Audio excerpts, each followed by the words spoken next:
আমার বক্তব্যের মধ্যে দেখলাম বলেছে হাসিনা দেশ ত্যাগ করেছে, পালিয়ে যেতে বাধ্য হয়েছে।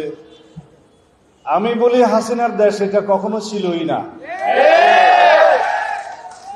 তারা এখানে কখনো রাজনীতি করেনি।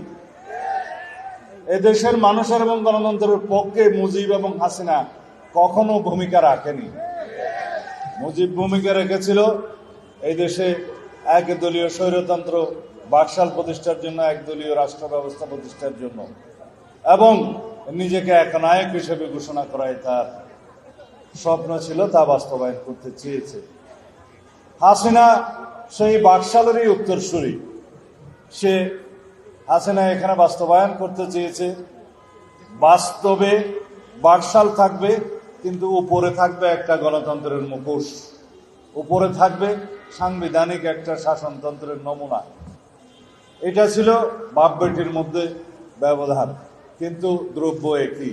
সুতরাং তারা সেখানেই আশ্রয় নিয়েছে যেখানে তাদের ঘরবাড়ি, তাদের শিকড় যেখানে, সেখানেই আশ্রয় নিয়েছে। আমরা সেই ভাষাটা এখন প্রয়োগ করতে চাই। বাংলাদেশের মানুষ বুঝতে পেরেছে, শেখ হাসিনা নিজে প্রমাণ করেছে তিনি এখানকার মানুষ কখনোই ছিলেন না।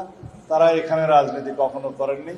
এই দেশের গণমানুষের চিন্তা চেতনা তো দূরের কথা, এই দেশের মাটি মানুষের সাথে তাদের কোনোদিন সম্পর্ক ছিল না।